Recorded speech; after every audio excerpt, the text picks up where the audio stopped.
A portion of this video is sponsored by LastPass. Today we're going to take apart the Xiaomi Mi Note 10 Pro with its massive 108 megapixel camera. We're going to compare the internal hardware side by side with the almost 3 times more expensive Samsung Galaxy S20 Ultra, which also has a 108 megapixel camera. We'll see if the camera sensors inside look different than each other. It should be pretty interesting. Huge thanks to LastPass for sponsoring a portion of this video. One thing that makes life easier is not having to remember a ton of passwords for a lot of different apps or websites. We all know that using the same password for everything isn't safe. And LastPass can help you stay safe and organized by remembering all your passwords for you. LastPass can fill in the username and password automatically, so you don't have to write anything down or keep resetting passwords when you forget. LastPass can also auto-generate super long, random, secure passwords. There are plenty of other things to worry about these days, and passwords shouldn't be one of them. The app itself is free and works on computers, iPhones, Androids, and comes with unlimited password storage. There's free cross-device sync and password sharing if you need to grant someone temporary access for whatever reason. I'll leave a link for LastPass down in the video description. It's totally free, and you can start using it today. Thanks again to LastPass for sponsoring a portion of this video. Now it's time to take apart the Xiaomi Mi Note 10 Pro. Let's get started.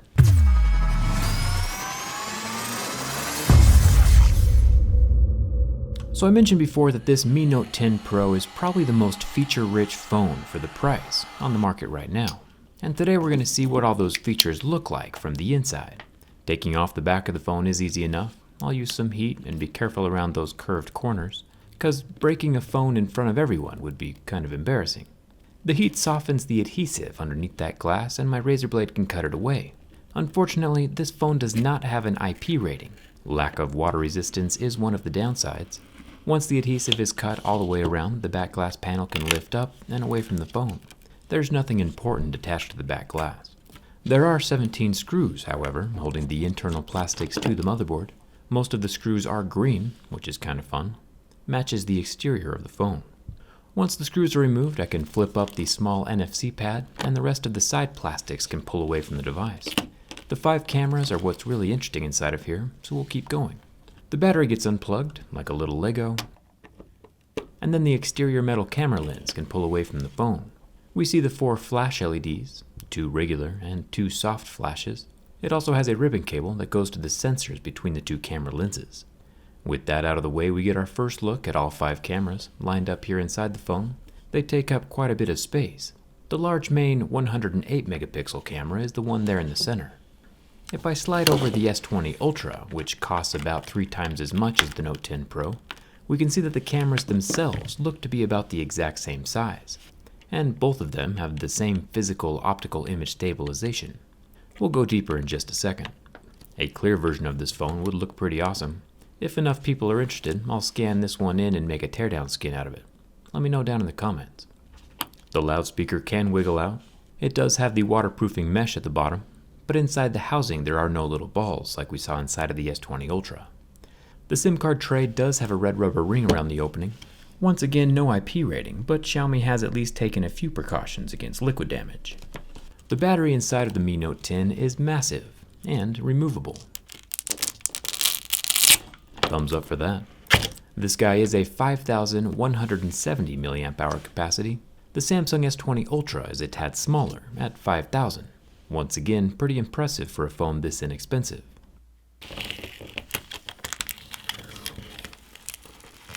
If I peel away the battery adhesive plastic, we can see the mill markings inside of the battery slot where this phone was carved out of a solid block of aluminum. And more importantly, we can see the underscreen fingerprint scanner.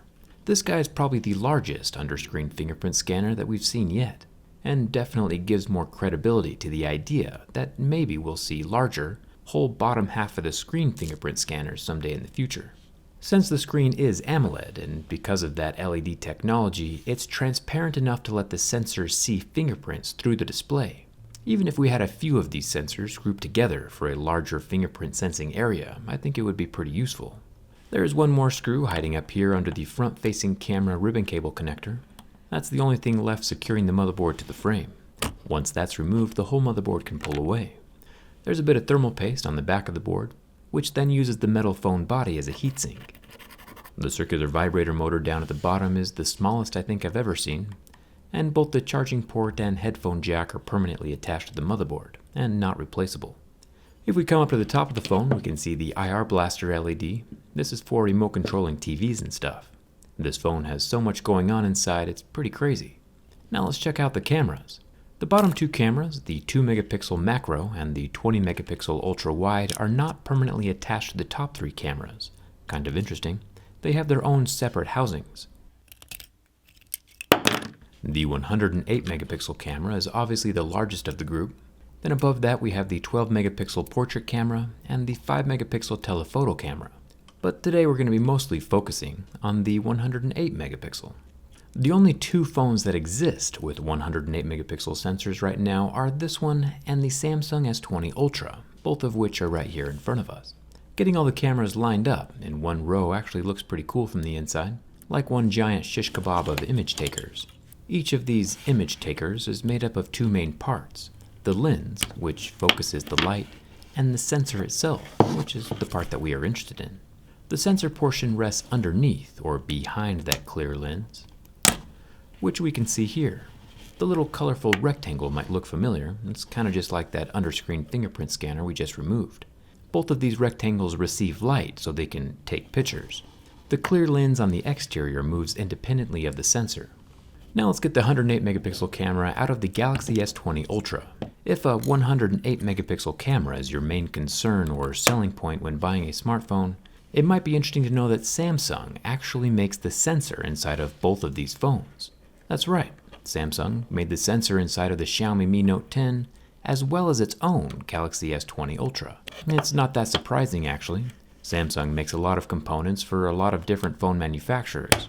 Even some of the iPhones are using Samsung OLED display panels. Both 108 megapixel sensors are about the same size, and if I shuffle them around, it would be hard to remember which one came out of which phone without looking at the frames they are attached to. And if I scrape off the copper shielding on the back of the ribbon, it's interesting to see that they both have the same style of manufacturing date, and were made just a few months apart. Now on professional cameras, these clear camera lenses would be made of glass, but since cell phone lenses are internal and protected, they can get away with being made out of optical plastic. Both of the 108 megapixel cameras in each of the phones have plastic lenses. When taking pictures, sensor size is important of course, but the size of the sensor is not directly correlated with how many pixels it has. For example, the sensor inside of my regular camera is physically larger than these cell phone sensors, but only has 20 megapixels instead of 108. Another equally important aspect is the software that's actually receiving and interpreting the images from the sensor itself. There are a lot of variables that come into play when talking about cameras. I just think it's super interesting that out of the two 108 megapixel smartphone cameras that exist right now, Samsung makes both of them, and one phone costs 3 times more than the other. Of course, the software from each phone does play a big part in the image quality from each camera, so you'll have to watch a few camera comparison reviews to see what the real-life picture quality ends up looking like. But from an internal perspective, Samsung has made some nice hardware. Cramming 6 cameras into one phone, 7 if you count the fingerprint scanner, is pretty impressive. Xiaomi has done a good job of building the Mi Note 10 Pro, and it's nice to know that we can get a phone that does everything at a price that doesn't break the bank. Once I get all the screws in place and the back panel placed on, we can see that the phone still works and we can check out the camera, since the lens, isn't exactly in place anymore. It looks like the macro and wide angle cameras still work, but without that lens focusing light, everything else is just blurry for the 108 megapixel camera, and it just, doesn't work anymore. But still, a pretty fun experiment. If you enjoy seeing phones reviewed from the inside, hit that subscribe button if you haven't already, and since we're all doing the social distancing thing, come virtually hang out with me on Instagram and Twitter. And let me know what you think of these two phones down in the comments. Thanks a ton for watching. I'll see you around.